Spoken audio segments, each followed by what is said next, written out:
Bueno, vamos a comenzar con todo lo que es la parte de regulación. Es un poquito tedioso, pero vamos a tratar de hacerlo lo más llevadero posible. Bueno, cuando hablamos de bromatología, ¿de qué hablamos? Bueno, hablamos de una ciencia, ¿sí? Es una ciencia que estudia los alimentos de todos los puntos de vista posible, pero se refiere exclusivamente al alimento. Tiene en cuenta todos los factores involucrados en lo que tiene que ver o concierne a los alimentos, en su producción, su manipulación, la elaboración, la conservación, el transporte, la distribución, la comercialización, así como el consumo. Viene de la palabra griega que es broma, que significa alimento, y logos, estudio, es decir, el estudio del alimento. ¿Qué involucra la bromatología? La composición de materias primas y productos alimenticios, el análisis físico, químico y microbiológico de los alimentos, y es una disciplina científica que lo estudia en forma integral, como vimos anteriormente. En cambio, cuando hablamos de tecnología de los alimentos, hablamos también de una ciencia que estudia los procesos de transformación de materias primas para llegar a producto alimenticio. También estudia todo aquello que tiende a garantizar la calidad e inocuidad de los alimentos. Se encarga del desarrollo de nuevos productos a través de la aplicación de tecnologías que son novedosas y la utilización de materias primas tradicionales como no tradicionales. Es una ciencia de investigación permanente. ¿Qué involucra la tecnología de los alimentos? Todos los procesos de conservación y transformación, es decir, la elaboración. Incluye el envasado, el transporte y el servicio del alimento. ¿Qué otras terminologías ustedes van a tener que utilizar en su profesión? Microbiología de los alimentos, que habla de los componentes de microorganismos, tanto propios del alimento como agregados. La toxicología alimentaria, que tiene que ver con las sustancias toxicológicas, que van a provocar un daño en la salud del consumidor. Epidemiología alimentaria significa eh, el estudio de los brotes y los casos de enfermedades producidas por el consumo de alimentos contaminados. Inocuidad alimentaria, que implica la ausencia de sustancias o elementos o componentes biológicos, como pueden ser los microorganismos, o inclusive físicos, que pueden provocar un daño en la salud, es decir, la ausencia de esos elementos dañinos para la salud.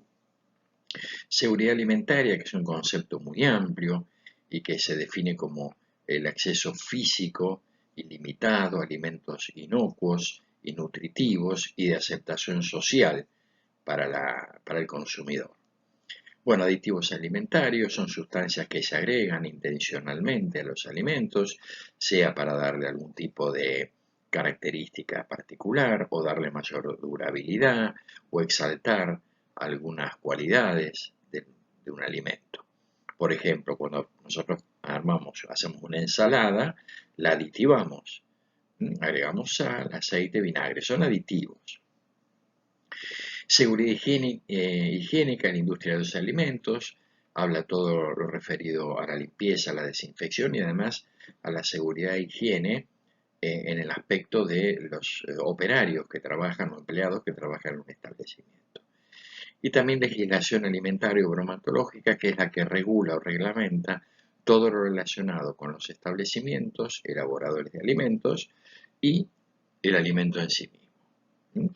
También ustedes van a trabajar en formación de recursos humanos a través de la capacitación y, por supuesto, en la nutrición, donde ustedes, digamos, van a manejar todos los criterios relacionados a que el alimento supla las necesidades biológicas del organismo.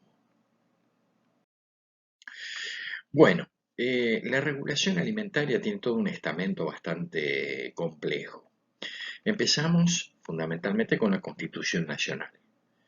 Luego continúan las constituciones provinciales, todas en cada uno de sus articulados tiene algo relacionado con los alimentos, ahora lo vamos a ver.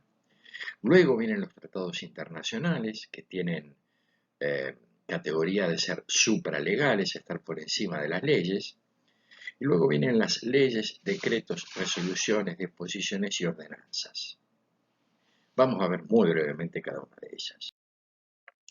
En cuanto a la Constitución Nacional y constituciones provinciales, bueno, la Constitución Nacional en el artículo 42 expresa explícitamente que es un derecho la protección de la salud y los alimentos no tienen que ser dañinos, tienen que justamente promover la salud. Pero además fíjense que involucra el artículo 42 lo que es la educación para el consumo. Y es muy importante la educación a manipuladores de alimentos y la educación en buenas prácticas de manufactura, que lo vamos a ir viendo después. Ustedes van a trabajar en ese área, por supuesto.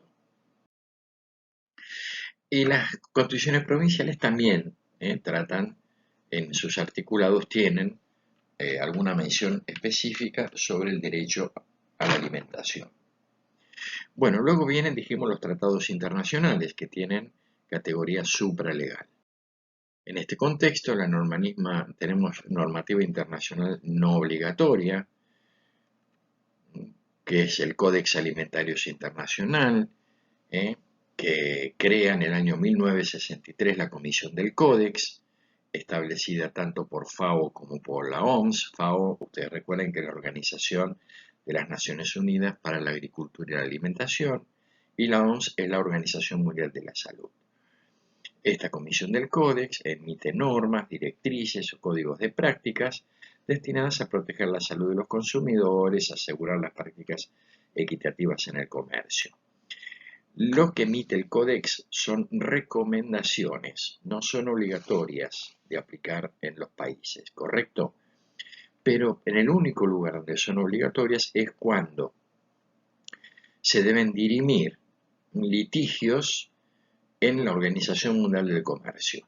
Las famosas medidas pararancelarias que le llaman, donde muchas veces los estados se ponen ciertas medidas como para que los países proveedores deban cumplirla y a veces no las pueden cumplir. Entonces hay problemas, hay litigios y en este caso se dirime lo que diga el códex.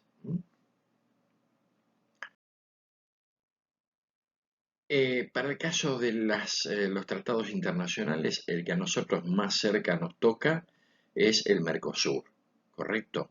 Que son las resoluciones del Mercosur. Ahora vamos a ver cómo se emiten esas resoluciones.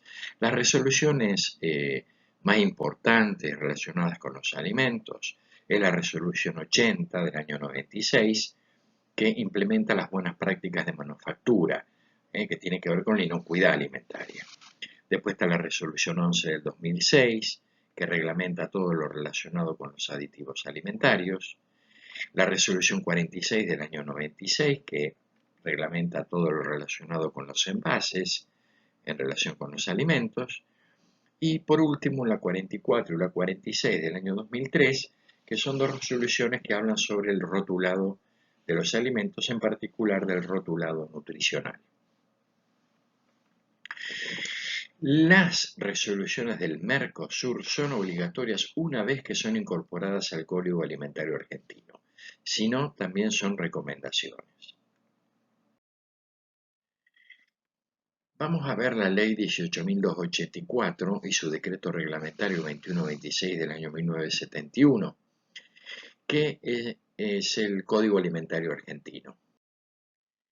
El Código Alimentario Argentino es puesto en vigencia por esta ley, la 18.284, y en su decreto reglamentario 2126 del año 71, en su anexo 1 crea o incorpora todo lo que es el Código Alimentario Argentino. El Código Alimentario Argentino establece normas higiénico-sanitarias, bromatológicas, de calidad, inocuidad y genuinidad de los alimentos.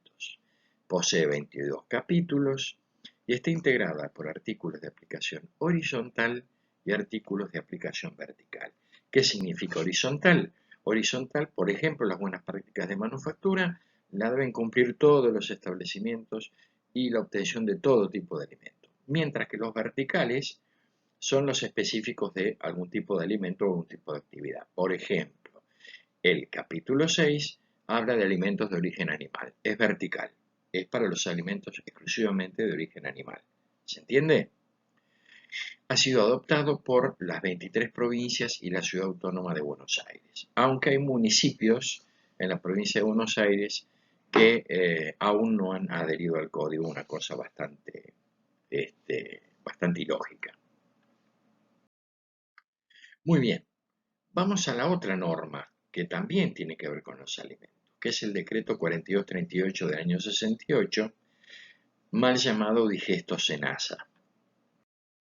El decreto 4238 del año 68, el nombre completo de ese decreto es Reglamento de Inspección de Productos, Subproductos y Derivados de Origen Animal. Este decreto aparece a partir de una ley muy antigua, que es la ley 3959 del año 1900, que declara la sanidad de los rodeos de los ganados. A partir de esa ley, en su artículo 10, se promulga la ley 17.760, que es la que da origen al decreto 4238 del 68. Este decreto es del Poder Ejecutivo de la Nación, es un decreto de necesidad de urgencia que siempre quedó, nunca se modificó. El decreto, digesto, posee 31 capítulos también, integrada por artículos de aplicación horizontal y vertical. Recuerden, horizontal abarca todo, vertical es específico para cada tipo de alimento, producto o actividad. Este decreto se utiliza en establecimientos habilitados por SENASA o establecimientos que realizan tránsito federal, que tienen que estar habilitados por SENASA, indudablemente.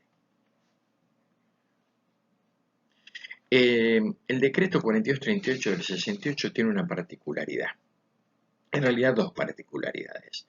La primera, que se refiere a todo lo que tiene que ver con faena, ¿sí? Toda la faena, toda la obtención de productos a través de la faena.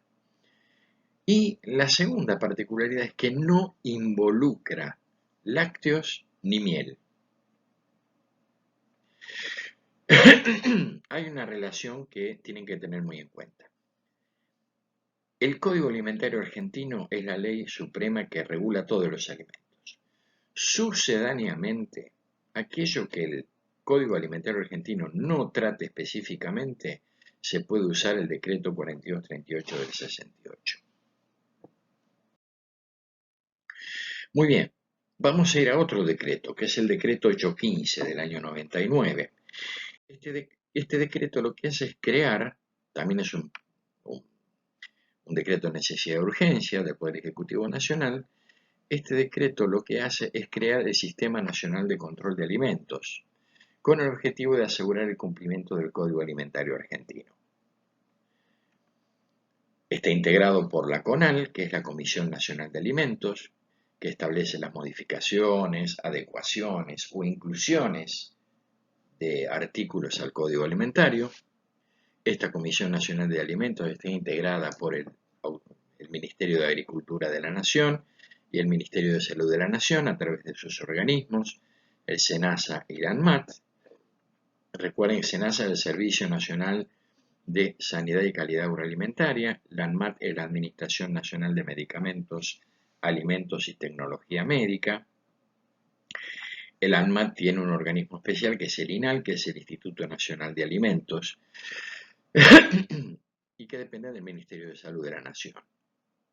Bueno, la CONAL entonces está integrada por SENASA, ANMAT y por las autoridades jurisdiccionales de las 23 provincias y de la Ciudad Autónoma de Buenos Aires. Es decir, acá las bromatologías provinciales y de la Ciudad Autónoma de Buenos Aires, junto a SENASA y ANMAT, integran esta comisión para debatir, actualizar, crear nuevos articulados, modificar y actualizar el código. Funciones. Bueno, el decreto 815 lo que hace es dividir las funciones, es decir, dice qué le corresponde hacer al SENASA, qué le corresponde hacer al INAL, que es el Instituto Nacional de Alimentos, qué le corresponde hacer a las bromatologías provinciales y de la Ciudad Autónoma de Buenos Aires y qué le compete a las bromatologías municipales.